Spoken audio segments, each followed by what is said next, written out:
Hello, नमस्कार. Health and विजडमच्या आता सवयीच्या पडलेल्या दर रविवारच्या सकाळी 9 वाजता FB लाईव्हवर आपल्या सगळ्यांचं मनपूर्वक स्वागत. ज्यांना आत्ता अगदी थोडाच वेळ FB लाईव्ह बघून नंतर कामाला जायला लागतं त्यांच्याकरता आम्ही एक यूट्यूब चॅनल पण चालू केलेलं आहे. त्याचं नाव आहे इन सर्च ऑफ विजडम. तर त्या चॅनेलला जरूर भेट द्या. तुम्हाला आजचा मागचे सगळे आणि काही FB लाईव्ह नसलेले असे अनेक व्हिडिओ तिथे बघता येतील. ते सबस्क्राईब करा, लाईक करा आणि आपण एक चांगला डिस्कशनचा फोरम तयार करू. गेल्या अनेक FB लाईव्हमध्ये लोकांनी ज्या सुंदर सुंदर सूचना केल्या त्याच्यावरनं आम्हाला, आमच्या टीमला नवीन रिसर्च करायला, नवीन वाचायला, नवीन माहिती काढायला आणि ती चांगल्या रीतीने प्रेझेंट करायला खूपच आम्हाला पाठबळ मिळालं आणि त्याच्यामुळे आम्ही नवीन नवीन विषय घेऊन येऊ शकतो. आजचा जो विषय आहे तो थोडा वेगळा आहे. एक 4-5 दिवसांपूर्वी आपली जी Indian Council of Medical Research आणि नॅशनल इन्स्टिट्यूट ऑफ न्यूट्रिशन या ज्या आपण म्हणतो ना शिरस्थ संस्था आहेत, अपेक्स बॉडीज आहेत, त्यांनी एक रिपोर्ट पब्लिश केलेला आहे. तर त्या रिपोर्टमध्ये काय सांगितलं आहे तर असं बघितलं तर अगदी सिंपल वाटतं की भारतातल्या ॲव्हरेज पुरुषाची हाईट ही 5'6" ऐवजी 5'8" आहे आणि भारतीय स्त्रीची ॲव्हरेज हाईट म्हणजे 19 ते 39 ह्या वयोगटामधल्या ही 5च्या ऐवजी 5'3" आहे. तसंच भारतातल्या लोकांचं नॉर्मल हेल्दी वजन हे पुरुषांकरता 60 किलो नसून 65 किलो आहे आणि स्त्रियांच्या करता 50 ते 50च्या ऐवजी 55 किलो आहे. आता कोणालाही सहज हा प्रश्न पडेल की हाईट 3 इंचांनी वाढली, 2 इंचांनी वाढली आणि वजन 60चं 65 झालं आणि 50चं 55 झालं, त्याने असा काय मोठा फरक पडणार आहे. तर तेच आज मला डिस्कस करायचं आहे. एक फार मोठे डॉक्टर आहेत ज्यांचा रिसर्चच्या क्षेत्रामध्ये खूप दबदबा आहे. गेल्या अनेक वर्षापासून ते डायबिटीज, वजन आणि एकूणच मेटाबॉलिझम या विषयावर संशोधनात मग्न असतात. त्यांनी अनेक वर्षांपूर्वी एक विधान केलं होतं. त्यांचा स्टडी असा होता, त्यांनी महाराष्ट्रातल्या आणि भारतातल्या खेडेगावातनं नवीन जन्माला आलेल्या बाळांचं वजन आणि त्यांच्या शरीरातलं फॅटचं प्रमाण, चरबीचं प्रमाण हे सगळं बघितलं आणि त्यांनी एक भविष्य वर्तवलं किंवा काळ्या दगडावरची रेघ मारली. हॅलो, बऱ्याच जणांनी सांगितलं की आम्हाला आवाज येत नाहीये, पण इथे खूप मोठा आवाज काढला तर साऊंडचं हमिंग व्हायला लागतं.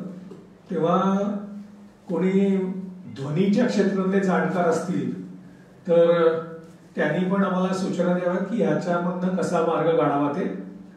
तर मी सांगत होतो की पुण्यातले एक डॉक्टर आहेत, त्यांनी असं हायपोथेसिस मांडला की भारतीय लोकांच्या वजनामध्ये किंवा त्यांच्या शरीरामध्ये स्नायूंचं प्रमाण खूप कमी असतं आणि त्यामुळे आपण कधीही ऑलिम्पिक मेडल जिंकू शकणार नाही. ही भविष्यवाणी केल्यानंतर एक समाजामध्ये मला वाटत नाही निराशा पसरली, पण आपण एक सोडून दिलं की आपल्याला हे काही जमणार नाही म्हणून. पण मला त्याच्याच बद्दल आज बोलायचं आहे की मी शाळेत असताना भूगोलाच्या पुस्तकामध्ये नेहमी असं सांगितलं जायचं की आफ्रिकेमधले पिग्मी आणि जपानमधले लोक ही बुटकी जमात आहे म्हणून. पण जसजसं जपानमधलं nutrition specifically World War II नंतर जेव्हा ते सुधारायला लागलं तेव्हा जपानी लोकांची उंची वाढायला लागली. तीच गोष्ट चायनाबद्दल. पण आपल्या माथी हे परकीयांचं भूत एवढं होतं की आपण स्वतःकडे नेहमी आपण कोणतरी कमी आहोत याच नजरेने बघत राहिलो. मला आठवत आहे डॉक्टर सुकात्मे म्हणून एक स्टॅटिस्टिशियन होते.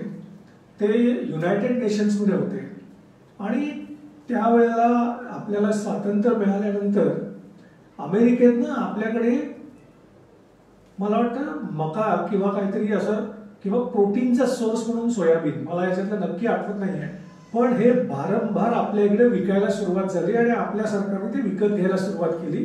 कारण कोणतरी सांगितलं की भारतीय लोकांना प्रोटीन्सची खूप गरज आहे. डॉक्टर सुकात्मे युनायटेड नेशन्समध्ये होते. त्यांनी स्टॅटिस्टिकली असं दाखवून दिलं की भारताला प्रोटीन्सची नाही तर कॅलरीजची गरज आहे, आम्हाला अन्नाची गरज आहे म्हणून. आणि मग आपल्या इकडे म्हणजे लोकांनी ऐकलं, मला वाटतं नंतर हरित क्रांती झाली आणि भारतामध्ये कॅलरीज वर प्रोटीन्स पेक्षा जास्ती भर दिला जायला लागला. तीच गोष्ट आपल्या इनहेरंट वीकनेस बद्दल आहे की त्या डॉक्टरनी एक फेमस फोटोग्राफ पब्लिश केला. सगळ्या मेडिकल कॉन्फरन्सेसमध्ये तो दाखवला जातो. त्याला वाय वाय पॅराडॉक्स म्हणतात. म्हणजे भारतातला वाय त्याचा BMI 22, इंग्लंडमधला वाय त्याचाही BMI 22, पण भारतातल्या वायच्या शरीरामध्ये म्हणजे 30 का 40% फॅट आहे आणि परदेशातल्या किंवा इंग्लंडमधल्या वायच्या अंगामध्ये काहीतरी 16% फॅट आहे का 8% फॅट आहे. आणि म्हणून मग त्यांनी सांगितलं की भारतातल्या लोकांच्या मध्ये इनहेरंटली जास्ती फॅट असते. मग तिथनं आपण थिन फॅट इंडियन म्हणायला सुरुवात केली, सगळं काही म्हणायला सुरुवात केली. आता ह्याच्यामध्ये पहिली गोष्ट अशी होती की भारतातले डॉक्टर हे त्यांच्या स्वतःच्या वर्णन केल्याप्रमाणे फक्त लिफ्ट पकडायला कधी धावायला लागलं तर धावायचे आणि इंग्लंडमधले डॉक्टर होते ते मॅरेथॉन धावायचे. त्यामुळे इनहेरंटली आपल्या जीन्सने दोष देण्याऐवजी आपल्या ऍक्टिव्हिटी लेवल्स काय आहेत, आपण फिटनेस करता किती प्रयत्न करतो, त्याप्रमाणे आपल्या शरीराची जडणघडण होते हे लक्षात न घेता आपण असं समजायला सुरुवात केली की आपण इनहेरंटली वीक असतो.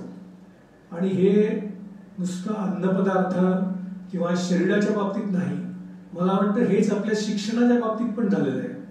मला आठवत आहे मी एका फार्मा कंपनी करता कन्सल्टंट म्हणून काम करत होतो आणि त्यांचे काही न्यूट्रिशनल प्रॉडक्ट्स बनवायचे होते. तर त्या न्यूट्रिशनल प्रॉडक्ट्स मधल्या एका इन्ग्रेडियंटला त्याची क्वालिटी चांगली नाही म्हणून मी त्या कंपनीला सांगितलं की तुम्ही ओरिजिनल सप्लायरला कंप्लेंट करा की तुमच्याकडची क्वालिटी चांगली नाही. तर त्या कंपनीने सांगितलं आम्ही आमचा टेक्निकल एक्सपर्ट तुमच्याकडे पाठवतो. आणि तो टेक्निकल एक्सपर्ट आला इकडे आणि तो मला तो किती देशात हा पदार्थ जातो आणि बाकी कोणीच कशी कंप्लेंट केलेली नाही आणि आमचे क्वालिटी प्रॉडक्ट्स काय असतात वगैरे वगैरे खूप ज्ञान द्यायला लागलं. मी जेव्हा त्याला त्या पदार्थाच्या बद्दल स्पेसिफिक प्रश्न विचारून त्याला बोलतं करायचा प्रयत्न केला तेव्हा सडनली त्याला रिअलाइज झालं की समोर बसलेल्या माणसालाही आपल्या पदार्थांच्या बद्दल तेवढंच ज्ञान आहे. त्यांनी सरळ शरणागती पत्करली. त्यांनी सांगितलं मी या कंपनीमधला अकाउंटंट आहे आणि कंपनी जरी डेन्मार्कची असली तरी मी सिंगापूरला आमच्या ब्रँचमध्ये ऑडिटिंग करता गेलो होतो आणि त्यांनी मला सांगितलं की जाता जाता भारतात जा, काय कंप्लेंट असेल ती पटाव आणि पुढे गेलो. लोकांचा आपल्याकडे बघण्याचा हा ऍटिट्यूड होता. याचं कारण आपण त्यांना प्रश्न विचारायला घाबरतो. आपण ते जे काय सांगतील ते ऐकतो आणि आपल्याकडे एक मोठा न्यूनगंड आहे. आता ह्या सगळ्याचा आणि आता 4 दिवसापूर्वी ICMR ने प्रसिद्ध केलेल्या ज्या काही गाईडलाईन्स आहेत किंवा जे काही निष्कर्ष आहेत त्याचा काय संबंध आहे. तर 2010 साली जेव्हा सर्वे घेतला गेला तेव्हा फक्त 10 राज्यामध्ये, ते सुद्धा अर्बन पॉप्युलेशन मध्ये काही आणि रुरल पॉप्युलेशन मध्ये काही, असा सर्वे घेऊन त्यांनी निष्कर्ष काढला की भारतातल्या लोकांचं वजन हे 60 किलो असेल तर ते नॉर्मल असतं.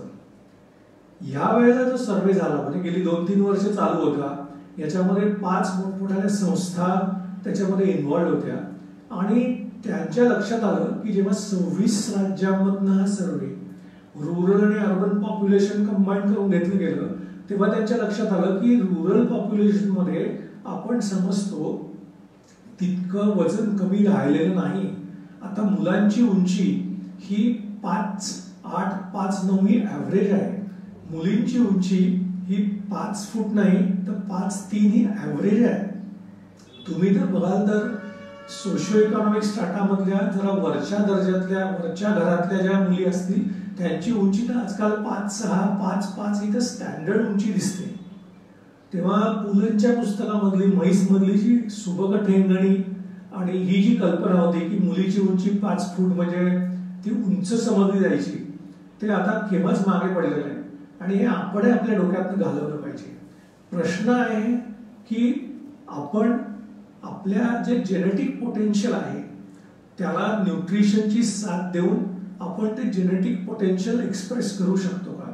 मग ते बुद्धिमत्तेच्या ठिकाणी असेल, क्रीडेमध्ये असेल, ताकदीच्या बाबतीत असेल, सगळ्या ठिकाणी आपल्याला या एका रिपोर्टमुळे आपला आत्मविश्वास वाढण्याकरता नक्की मदत होईल.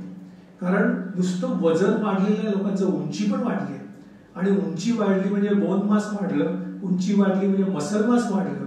आणि जर का आपण अजूनही प्रयत्न केले, आपलं न्यूट्रिशन आणखीन सुधारलं तर आपली उंची, आपलं वजन आणि आपल्या स्नायूंचं प्रमाण आणि त्याच्यामुळे आपल्या हातून होणारी काम, मग ती क्रीडेमध्ये असतील म्हणजे खेळामध्ये असतील किंवा इतर कुठच्याही क्षेत्रात असतील तर ती उत्तमच होतील.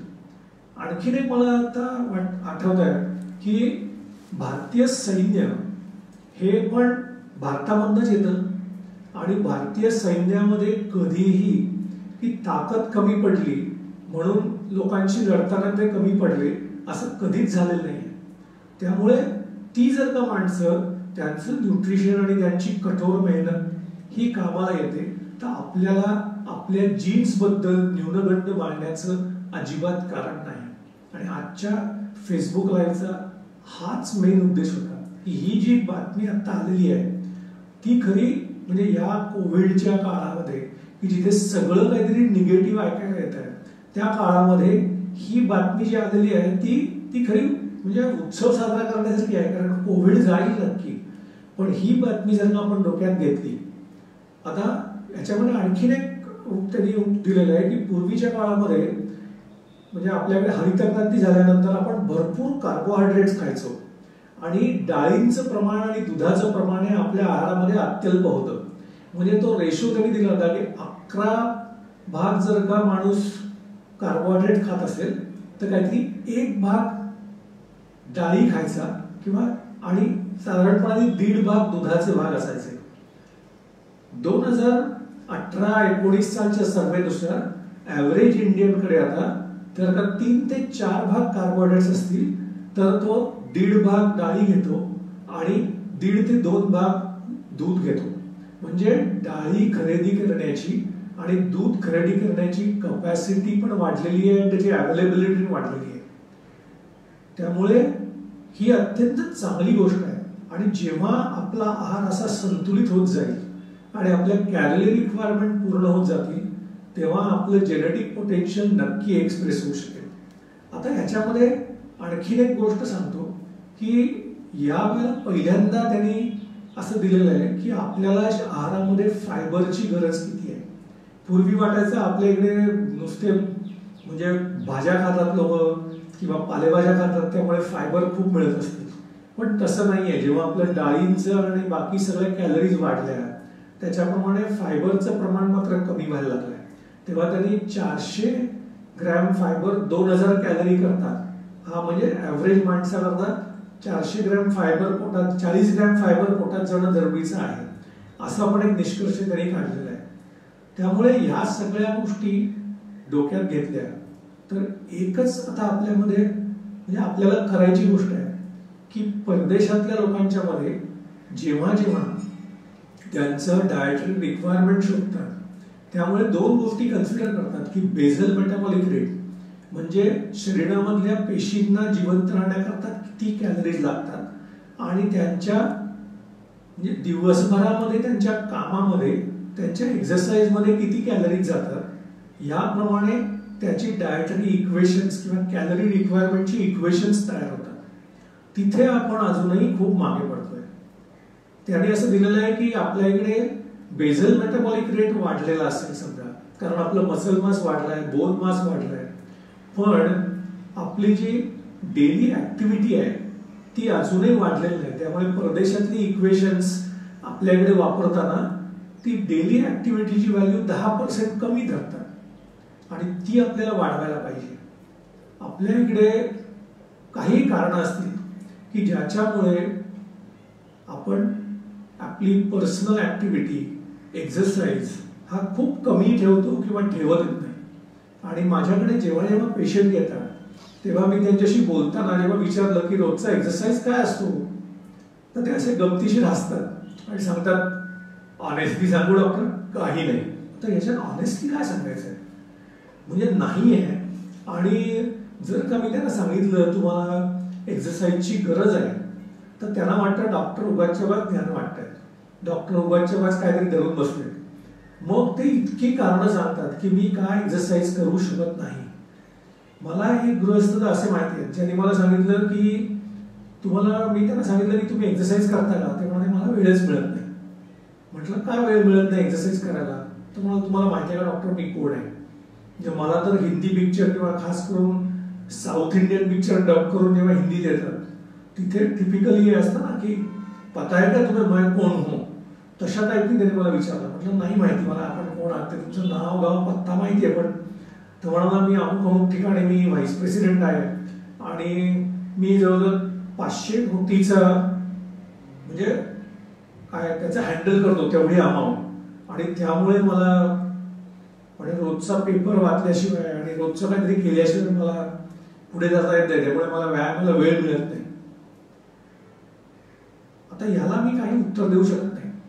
कोणी सांगतं की रात्रीच्या वेळेला मी नेटफ्लिक्स बघत बसतो किंवा काहीतरी बघत बसतो, कारण मला म्हणजे मेंटली त्यावेळेला रिलॅक्स व्हायचं असतं. आता काही लोक नेटफ्लिक्स बघतात, काही लोक मराठी सिरियल बघतात, काही लोक हिंदी सिरियल बघतात. तर या बघून माणसं रिलॅक्स कशी होतात हा मला पडलेला मोठा प्रश्न आहे.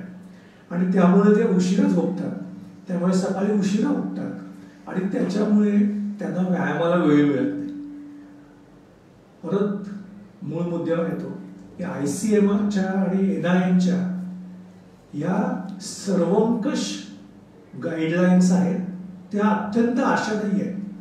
या कोविडच्या काळामधल्या किंवा आता एकूणच जी परिस्थिती असली ज्याच्यामध्ये सगळं निराशेचं वातावरण आहे, त्याच्यामध्ये अत्यंत चांगला आशेचा किरण आपल्याला दिसतोय की over the past so many years we are slowly improving. आपलं जीन्स चांगली एक्सप्रेस व्हायला लागलेली आहेत, त्यामुळे आता जीन्सचा दोष न देता आता आपल्याला एकच करायचं आहे की अन्न अवेलेबल आहे ते डोळसपणाने म्हणण्यापेक्षा त्याला काहीतरी वेगळा शब्द वापरला आहे की ते ज्युडिशियसली, सत्सद बुद्धी म्हणता येणार नाही, पण चौकसपणाने अन्न सिलेक्ट करून ते घेतलं तर आपल्या जीन्सचं फुल पोटेन्शियल आपल्याला एक्सप्रेस करता येईल. आणि त्याच्या बरोबरीने दुसरं लक्षात ठेवायला पाहिजे की आता आपण परदेशातल्या लोकांशी किंवा लोकांशी मसल मास, बोन मासच्या बाबतीत आता आपण त्यांच्या जवळ जायचा प्रयत्न करतोय, पण त्याला अजूनही जर का पटकन पोचायचं असेल तर व्यायामाला पर्याय नाही. त्यामुळे आपण सगळ्यांनी मिळून काहीतरी एक ठरवलं पाहिजे की शरीरामध्ये बदल चांगले घडत आहेत, एकूण समाजामध्ये बदल चांगले घडत आहेत, जीन्स आपलं काम करतायत, न्यूट्रिशन काम करतायत, आता व्यायामाची गरज आहे. तेव्हा आज रविवार आहे, रविवारी सकाळी 9 वाजता उठणं सुद्धा एक मोठा व्यायाम असतो असं मला कोणी सांगितलंय. तेव्हा उद्यापासून आपण ही पॉझिटिव्हिटी घेऊन पुढचा आठवडा चालू करूया, हा ऑक्टोबर चालू करूया. आणि त्याच्यानंतर जेव्हा केव्हा कोविड जाईल तेव्हा, किंवा समजा तो आपल्याबरोबर राहिला तरी, आपल्याला लोकांनी सांगितलं की कोविड आपल्याबरोबर राहायची कदाचित तयारी करतोय म्हणून, तर आपण आपल्या व्यायामाकडे लक्ष देऊया, न्यूट्रिशनला ॲसिम्युलेट व्हायला मदत करूया. आणि ही एक मला तुमच्याबरोबर शेअर करण्याशिवाय राहवत नव्हती, म्हणून दुसरे अनेक विषय असताना सुद्धा आज हा विषय घेऊन मी बोललो की एवढ्या निराशेच्या वातावरणामध्ये एक छानपैकी सोनेरी किनार आहे. तर ती पॉझिटिव्हिटी घेऊन आपण याच्या पुढचं वर्ष आपण वर्षाकडे बघत राहूया.